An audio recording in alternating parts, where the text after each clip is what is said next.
this still a normal day at the office? What does that mean exactly? You think that's what he's trying to do? Why are we learning this now? Is that weird? Why is this happening? Why is that? Why is that? Why is that? Buckle up, stay with us. Thanks to At Home for joining us this hour. I'm very happy that you are here, particularly tonight. I'm going to be joined here on set in just a few minutes by the legendary journalist, Bob Woodward. You have probably heard about some of the things that are in his new book about the Trump White House, which is called, ominously, Fear. But that book actually came out today. It is finally available for you to read if your local bookstore is not sold out of it already, which they probably are. We're going to get to ask Mr. Woodward all about it in just a few moments. Boy, do I have questions. Some very specific questions. But we're going to start tonight on America's southeast coast, where evacuations are underway in advance of Hurricane Florence. There are mandatory evacuation orders in effect for coastal areas and islands in North Carolina and South Carolina and Virginia. Officials expect well over 1 million people to be under mandatory evacuation orders and out of the way ahead of this storm. People who are not evacuating are trying to prepare, people stocking up on gas and food and water and sandbags and boarding up whatever they can board up. The National Weather Service has issued hurricane warnings and storm surge warnings for the Carolinas. Florence is a Category 4 hurricane, which is huge. It's got winds of 140 miles an hour. Forecasters say it could very well strengthen beyond that tonight and into tomorrow. It is ultimately expected to weaken at least somewhat before it hits the United States proper, but it's still expected to be at least a Cat 3 when it makes landfall sometime Thursday night. So forecasters warning of damaging winds and torrential rainfall for the Carolinas, possibly record-setting storm surge. We're talking about heavy rain and flooding both inland and at the coast. That could persist into the weekend in the Carolinas and Virginia. One possibility that is worrying forecasters is that Florence might stall once it hits the coast, may just start to hold still. That could either batter the coast itself and cause enormous coastal damage, or it could stall further inland and dump epic amounts of rain on areas that are already saturated from recent rainfall, which of course could lead to dangerous flooding and things like landslides. A hurricane making landfall in the U.S. as a Cat 4 is very rare. The hurricane that Florence is drawing the closest comparisons to is Hugo, Hurricane Hugo, which hit the Carolinas in September 1989 with high winds and a massive storm surge. If you are old enough to remember that, you definitely remember that. Good evening. Hurricane Hugo is a monster tonight. Today, it grew rapidly from a Category 2 to a Category 4 hurricane. It now has winds of 135 miles an hour. That's very dangerous, especially since it is expected to bring very high seas, a storm surge. This is the latest satellite photo, and as you can see, Hugo is rapidly approaching landfall. The first winds and rain from Hugo have already arrived. This is the scene tonight in Charleston. The historic city hard by the sea is hunkered down, getting ready for the Hugo invasion. The barrier islands of South Carolina were no barrier to Hurricane Hugo. These tiny spits of land are exposed to the ocean and were the first hit by the storm. Hugo came ashore here at high tide with 135-mile-an-hour winds and slammed a wall of water 20 feet high across the beach and onto beachfront property. An entire marina, yachts, docks, and all were pushed aside as if by some giant hand stacking boats on each other like toys, as many as 6 high. A massive swing bridge linking one of the islands to the mainland was manhandled by Hugo, a testimony to the incredible power of the hurricane. Historic Charleston is hurting. Officials have closed the hard-hit city to outsiders and called a dusk-to-dawn curfew. This after storm damage the mayor characterizes as unprecedented in local memory. Hundreds of vehicles smashed by trees. Boats lifted out of the water and deposited on streets.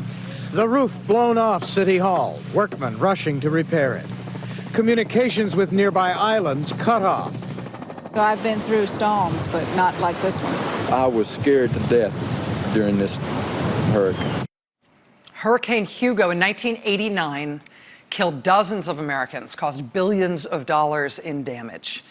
Today at a hurricane briefing at the White House, the director of FEMA called Hurricane Florence, the one that is bearing down on the Carolinas right now, quote, very similar to Hurricane Hugo, as the FEMA director urged residents in the storm's path to listen to local authorities and evacuate if you're told to.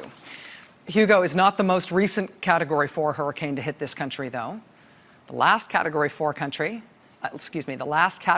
hurricane to hit this country made landfall less than a year ago in Puerto Rico. Hurricane Maria roared into Puerto Rico with winds over 150 miles an hour, demolished thousands and thousands of wood frame homes and buildings in Puerto Rico, left the island reeling with flash floods and mudslides. It plunged all 3.5 million U.S. citizens on Puerto Rico into total darkness. The island's entire electric grid failed. Residents started rituals of standing in line for hours to try to get gas or diesel to power generators. Cell phone service collapsed across the island as Maria took out cell phone towers. People also began waiting in lines for water, including people setting up makeshift water stations at streams and springs that opened up in landslides after the storm, which led to all kinds of health problems down the line. Right? Much of the running water, houses that still had it, their water was contaminated anyway. People did what they had to do. A week after Maria hit, the U.S. Defense Department said nearly half the population in Puerto Rico still didn't have drinking water. You cannot live without drinking water. There was a deadly outbreak of the bacteria leptospirosis on the island from contaminated water and soil. The lepto outbreak alone may have been responsible for dozens of deaths. Most of Puerto Rico's hospitals did not have enough fuel to keep their generators running. People in intensive care units started dying. The U.S. government finally dispatched a medical ship to the island, but it didn't arrive until nearly 2 weeks after Maria hit, and then it never ran at anything close to capacity. Despite the need on the island, they never got people onto the ship. A week after the hurricane, thousands of containers of supplies were sitting at port because nobody bothered to organize drivers to truck those supplies out of the ports and out to needy communities all over the island, despite the supposed massive federal response and coordinating effort run by the Trump administration. There was also no clear effort to clear the roads so those trucks could get through if they did have drivers for them. Reporters on the ground described an air-conditioned convention center where officials from FEMA and other government agencies were milling around unsure what to do, while communities in the interior of the island remained just completely cut off, literally out of food and water, indefinitely. Puerto Rico's Electric Power Authority claimed to have finally fully restored electricity just last month, although some residents say even now it's still not completely restored. And after nearly a year of holding the official death toll from Maria at just 64, 2 weeks ago, following a study commissioned by the island's government, Puerto Rico finally raised the official death toll attributed to the storm to 2,975. That puts it almost exactly at the death toll of Americans killed 17 years ago today in the attacks of 9/11. And tonight, BuzzFeed News reports that of more than 2,000 Puerto Ricans who applied to FEMA for funeral assistance for loved ones who died as a result of Maria, FEMA approved just 75 of those more than 2,000 funeral assistance applications. In a letter to Senator Elizabeth Warren, FEMA Director Brock Long wrote, quote, as of July 30th, his agency had received 2,431 requests for funeral assistance from Puerto Ricans related to Hurricane Maria. FEMA approved just 75 of those requests, meaning 97% were either rejected or haven't received a decision yet, almost a year after Maria hit the island. FEMA's funeral assistance is intended to help people who lost loved ones in disaster situations, to help them pay for funeral costs, including caskets, mortuary services, burial plots, and cremations.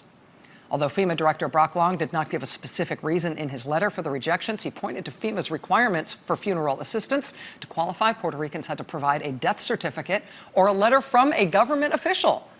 That quote clearly indicates the death was attributed to the emergency or disaster, either indirectly or directly.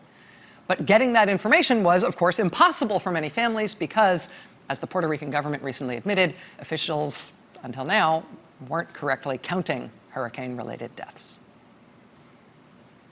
Today in the Oval Office, as his FEMA director briefed him on Hurricane Florence currently barreling toward the United States, President Trump was asked by a reporter how he will apply the lessons he took from Puerto Rico. The president replied, quote, I think Puerto Rico was incredibly successful. I actually think it was one of the best jobs that's ever been done. I think that Puerto Rico was an incredible unsung success. Nearly 3,000 American citizens died. And now, on that front, we have some breaking news. Tonight, Senator Jeff Merkley of Oregon has gotten his hands on a document that has never been seen publicly before, which appears to show that Donald Trump's Department of Homeland Security requested to transfer about $10 million out of the budget for FEMA this year and into the coffers of ICE to support ICE's detention and deportation programs for immigrants. Senator Merkley's office believed the transfer of these funds happened this summer, just in time for hurricane season. Senator Merkley will join us live in just a moment, but I want to show you the document that his office has obtained. I have it here. I think we can put it on screen. Thank you. It's titled, as you can see, Department of Homeland Security Fiscal Year 2018 Transfer and Reprogramming Notifications. In other words, this is the whole list of money that Homeland Security took from one agency and moved to another. And the practice of transferring monies between agencies, that is not unusual in itself, but it is unusual to see in one of these documents a whole column full of money being deleted from the FEMA budget less than a year after Hurricane Maria, on the cusp of this year's hurricane season, apparently to bolster the government's ability to lock up and deport immigrants. Nearly $10 million taken out of FEMA, almost all of it going to ICE in order to fund more detention beds and ICE's transportation and removal program. Again, this is all according to this budget document obtained by Senator Jeff Merkley's office. Senator Merkley is on the Appropriations Committee. He's not on the Homeland Security Subcommittee there, so he doesn't necessarily have direct oversight here. But Senator Merkley's office tells us tonight that they believe this document is authentic. They believe these budget transfers out of FEMA instead to ICE, that these budget transfers they believe did happen this summer. Just before airtime, the Department of Homeland Security, in our efforts to independently verify this document, we did finally get a response to them, and they all but confirmed that Senator Merkley is right here. Just a few moments ago, Department of Homeland Security just confirmed to us that these monetary transfers out of the FEMA budget were made.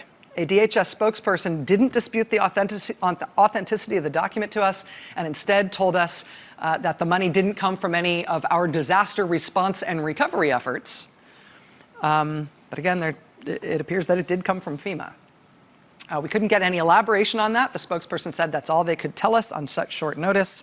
But we're happy to at least have that. Joining us now is Senator Jeff Merkley, Democrat of Oregon. He is a member of the Appropriations Committee. Senator, thank you for joining us tonight. Thank you for letting us know that you'd received this document. We've been doing our own due diligence, trying to sort out what this means. What's your understanding of what this means, bottom line?